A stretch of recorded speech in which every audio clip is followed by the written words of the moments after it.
Olá, o Viva Saúde desta semana está no ar. E vamos falar sobre a atuação do psicopedagogo. E qual é a relação deste profissional nas diversas áreas da saúde? A psicopedagogia vem exercendo um papel fundamental na saúde e na melhora dos distúrbios. O ingresso deste novo profissional na área da saúde tem sido muito importante nas melhoras de atenção, de memória e no desenvolvimento escolar. Por isso, a presença de consultórios é de fundamental importância no desenvolvimento infantil, na busca de paz e saudável. Para falar sobre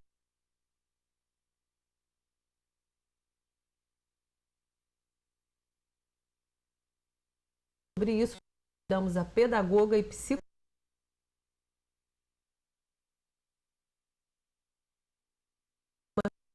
Eu acho que esse é um programa que vai esclarecer esse papel que é muito novo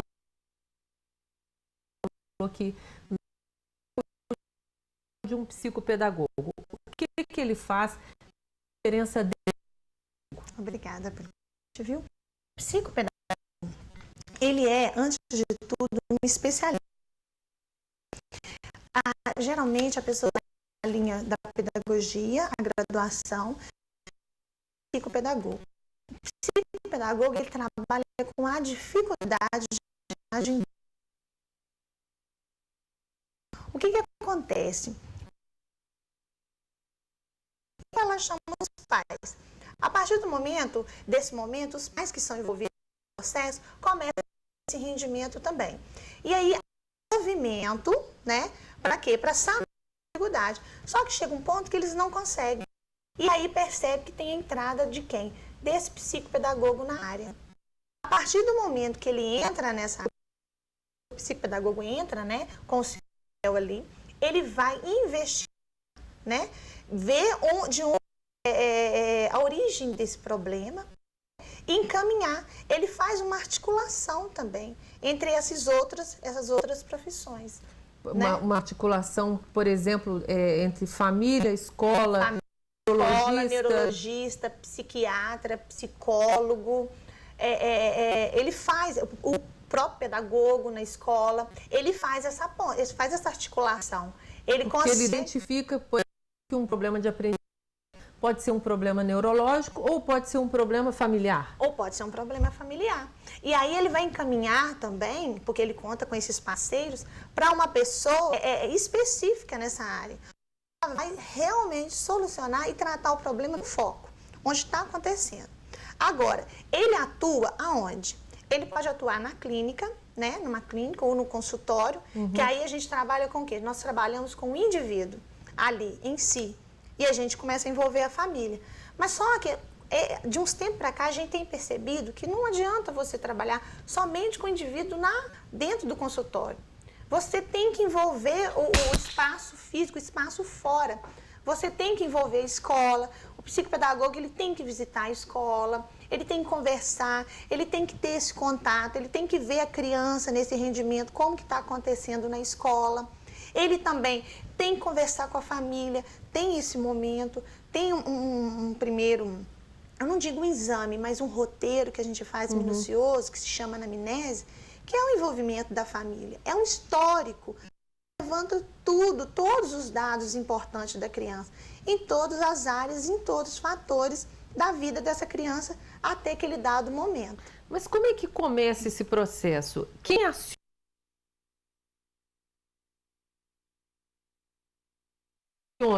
o psicopedagogo? É a escola? Porque os pais, a gente conhece pouco sobre essa profissão de vocês, assim, né? Não temos esse recurso. Então, é a escola que aciona. Você falou que aciona a escola também. Então, por exemplo, você tem um consultório, aí você vai a qualquer escola. Justo. Você tem não é uma consulta simplesmente ali no consultório. Não. Você tem um papel, esse papel de articulação, você vai à escola, procura o professor. Como é que começa esse processo? Então, esse processo geralmente ele começa com a indicação da escola. Aí a escola, o que ela faz? Ela ainda não consegue encaminhar diretamente para o psicopedagogo. Por quê? Falta de informação? Não é falta de informação, é falta ainda de respaldos legais. Ou seja, o psicopedagogo, ele ainda é um profissional que atua na particular. Ele ainda não é um profissional que pode ser considerado público. Na entendeu? escola Na particular? escola, por exemplo, na escola, isso. Por exemplo, tem o funcionário público, não é isso? Então, tem o concurso. Então, nós não temos o concurso para psicopedagogo. Então, o que acontece? A educação pública não conta com esse profissional ainda, com essa habilidade. É particular. Então, o que a escola faz? A escola aciona a família, coloca o problema, né? O que está acontecendo, indica, olha, você tem que procurar um psicopedagogo. Para quê? Para que resolva ou para que ajude a gente a solucionar esse problema. Então, é o profissional mais habilitado, por exemplo, para dizer, olha, você precisa procurar um psiquiatra, precisa procurar um neurologista. Justamente, Não é só uma questão de aprendizado, tem um problema, às vezes, fisiológico ali. Tem isso Isso tudo. é comum acontecer? Ou é mais questão, por exemplo, como é que vocês enfrentam quando, às vezes, o problema é da escola? Isso, a gente atua junto com a escola. Tem esse problema. Esse problema chama-se dificuldade de aprendizagem reativa. Ou seja, é o fator meio que está causando o problema. Não é na criança, não é no adolescente. A criança, é o meio onde que ele está inserido, ou seja, é a escola onde que ele está. Então, o que nós fazemos? Nós vamos até a escola, a gente conversa e propõe métodos e formas diferentes. Muitas vezes, não condizente com o que a escola propõe, mas ela, como uma escola aberta, como a gente fala da educação hoje, ela se propõe a modificar e rever essas situações. Mas ele atua junto com a escola, com respeito, né, às limitações e às possibilidades da escola, mas junto com ela.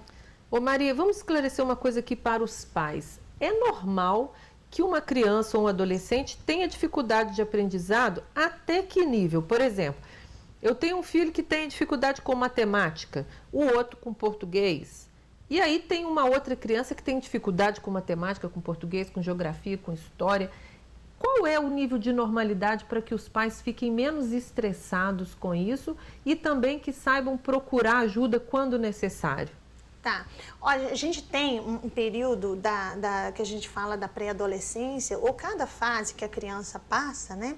Que ela tem uma certa limitação, uma certa dificuldade. Por exemplo, se você pegar as crianças de 7 a 10 anos, tudo para ela ainda é concreto.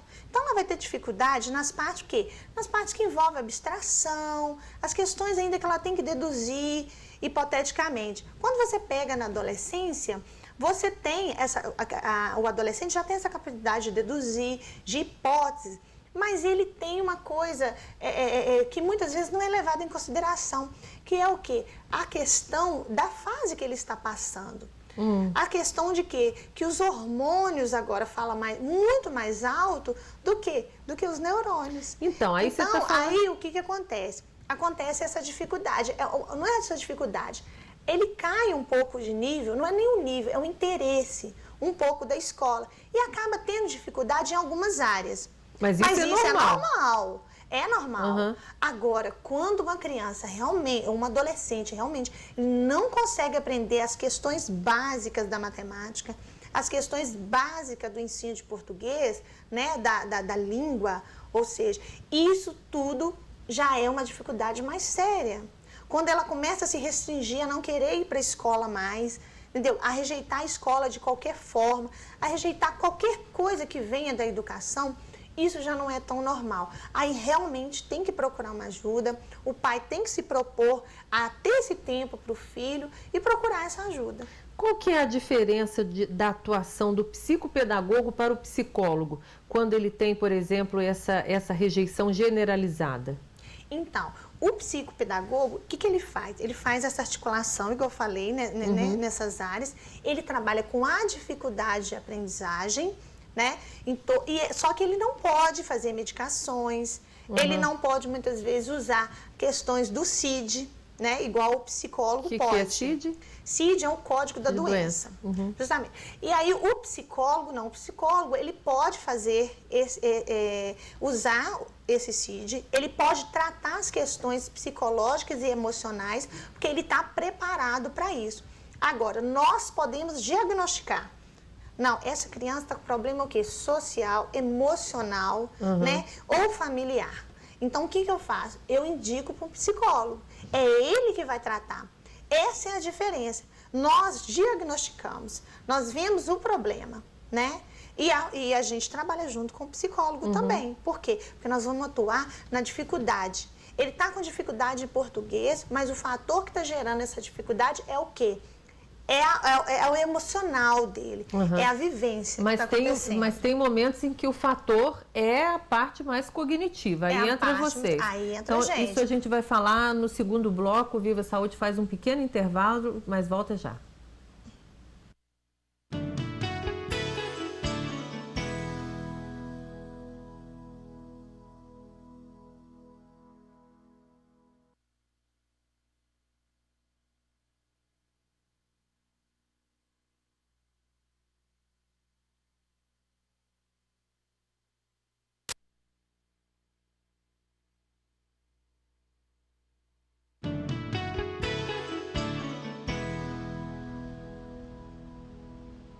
O Viva Saúde está de volta, hoje falando sobre a atuação do psicopedagogo. Está conosco a psicopedagoga com atuação em Viçosa, Maria Aparecida Pereira Lopes. No primeiro bloco, Maria, a gente falou sobre qual que é o papel do psicopedagogo, mas eu ainda não entendi uma coisa. O que vocês fazem dentro do consultório? Uma vez que chega lá uma criança com dificuldade de aprendizagem de matemática, ou de português, ou de história, não tem nota, não consegue, já foi professora particular, esses mecanismos que a família usa primeiro. Aí ela vai para o psicopedagogo. Lá dentro do consultório, qual que é o seu papel? Então, a gente recebe essas crianças juntamente com os pais, geralmente numa primeira conversa, antes que a gente comece o quê? A anamnese. A anamnese, ela é um roteiro minucioso da vida da criança relacionada com os pais também. E os fatores também, esse roteiro, ele é desde a concepção da criança, na barriga da mãe, até o dado momento que a criança está. Então, a gente faz essa investigação. Depois que nós fazemos essa investigação, a gente entra em contato com a escola, alguns testes nessa criança, para levantar essas hipóteses. Se essas dificuldades estão relacionadas à língua, né, a língua portuguesa, a dificuldade na leitura, na escrita, nós vamos encaminhar todo o processo para cima disso, né, em cima disso. Aí, mas só o que acontece? A gente encaminha geralmente para o neurologista. Por quê? Porque ele, através de exames, ele consegue diagnosticar, né, se a criança ela tem o quê? Ela tem algum problema mesmo de fator orgânico, de doença. A partir do momento que isso é comprovado, ele retorna com essa criança, porque ele não faz o tratamento terapêutico. Ou seja, os trabalhos que a gente faz, tanto pedagógico, né, como psicopedagógico dentro do consultório. Ele retorna essa criança para nós. Que doenças que são mais comuns? Esse assunto de doenças, de dificuldade de aprendizado, vai ser um tema de um outro Viva Saúde. Mas só para a gente adiantar aqui, quais as doenças mais comuns que afetam a aprendizagem? A gente fala muito, hoje em dia a gente vê muito e essa dificuldade, né? O déficit de atenção, o TDAH, que é a hiperatividade, né? O déficit de atenção com a hiperatividade. Nós temos a dislexia, que hoje a gente percebe que elas são várias. E de Por exemplo, o que é dislexia? Dislexia é uma dificuldade na escrita e na leitura. Ela pode ser tanto visual como fonológica. Aquela de trocar letra? De trocar letra, justamente. De escrever faltando sílabas? De escrever de trás para frente, de não conseguir aprender a ler por causa disso, para enxergar a letra inversa. Ou muitas vezes conseguir enxergar a letra normalmente, mas não ouvi-la da forma adequada. Então, o que acontece? Ela não consegue transmitir essa informação para o cérebro, que não consegue decodificar essa leitura. É muito comum a dislexia? É um problema assim, bem recorrente, que mal tratado, mal conduzido, às vezes, no ensino? Ela é. E ela pode acontecer o seguinte, a pessoa pode desistir de estudar totalmente. Criar uma baixa autoestima. Porque tem um problema, na verdade, neurológico. Isso, justamente. Mas e tratável. É tratável? Tratável, né, para amenizar a situação, porque o dislexo lê por toda a vida. É tratável e a escola, ela pode levar esse indivíduo a aprender a ler, escrever e se destacar na sociedade.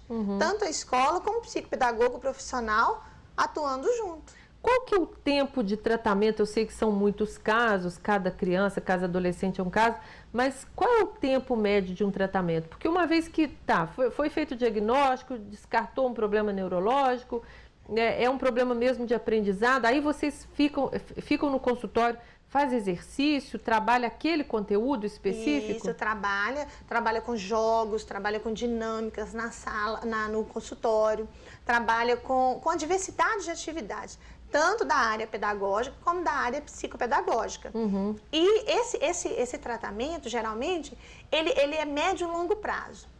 Ou seja, pai que chega lá e encaminha para o essa seria a minha outra pergunta, para o psicopedagogo e fala assim, pronto, o problema não é da escola, é seu.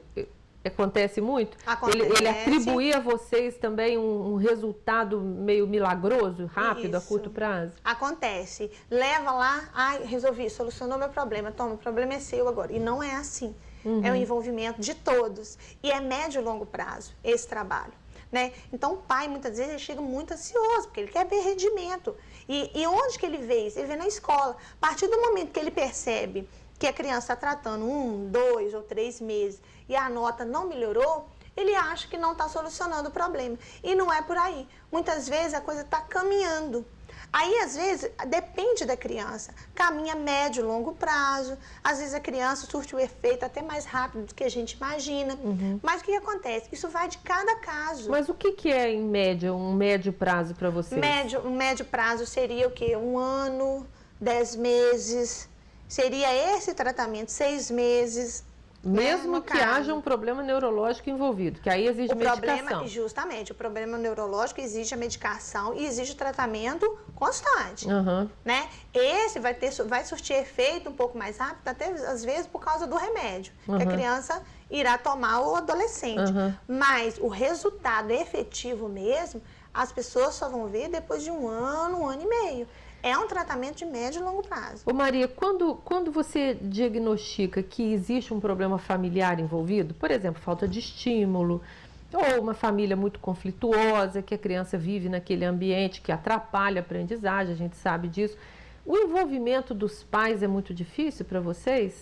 É um desafio da sua profissão? É um desafio. Porque os pais, eles têm que entender que eles são parte desse processo. E muitas vezes são parte desse problema também. Então, às vezes, o problema não está nem na criança, está nos pais. E aí, quem tem que ser tratado são os pais, para quê? Para o efeito ser surtido na criança. Mas aí vocês têm metodologia para isso? De tratar os pais ou tem que encaminhar para um psicólogo? Que aí é mais difícil ainda, porque o pai às vezes resiste também, Resiste, isso também. A gente tem maneiras de envolver esse pai. Nós temos métodos, maneiras de envolver esse pai, mas a atuação geralmente ela é junto com o psicólogo.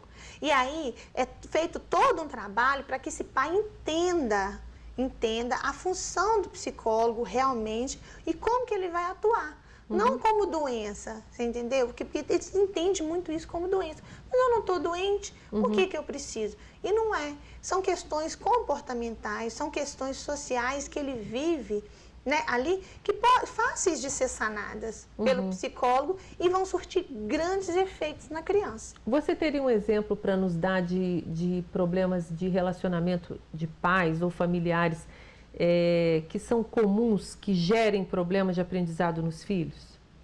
Por exemplo, a gente tem aqui muito, hoje em dia, essa rotina muito agitada dos pais, né? Então, há uma ausência. Mas essa ausência, a gente não fala com relação a tempo, né? Porque tempo, hoje em dia, é uma coisa muito relativa. Ninguém tem. Ninguém tem, justamente. É mais a qualidade do tempo. É mais a qualidade do tempo. E muitas vezes eles acham, bom, eu tenho só 15 minutos, não vou dar esses 15 minutos. Não vai adiantar nada. E muitas vezes adianta. E aí o que acontece? Adianta fazer o quê? Adianta sentar e fazer dever com o filho, é isso? Adianta orientar ele. Adianta incentivar essa criança, adianta mostrar para ele que ele é importante, que o que ele está fazendo eu estou sabendo, eu não estou presente, mas eu estou sabendo o que você está fazendo.